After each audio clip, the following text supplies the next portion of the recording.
আগে প্রচুর ঝামেলা, এত ঝামেলা মানে কথা কাটাকাটি নিয়ে, যাই হোক যে কোনো কিছু নিয়ে ঝামেলা এতটাই বেড়েছে যে কথা বলা বন্ধ, রিলেশনশিপ থাকবে না, এরকম কিছু চলছিল। তারপরে আমি ওর মাঝেই আমি ওকে বললাম যে কিছু খেয়ে আসবি, খেয়ে আসি। আর এই যে চলে এসেছি।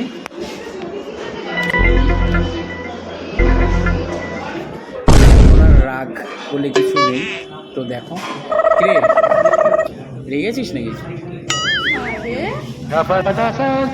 ঝামেলা চলছিল না আমাদের মধ্যে,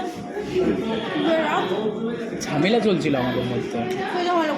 एकदम इन्होंने वक्त बदल दिया, जज्बात बदल दिए, जिंदगी बदल दी। এটাই হয়।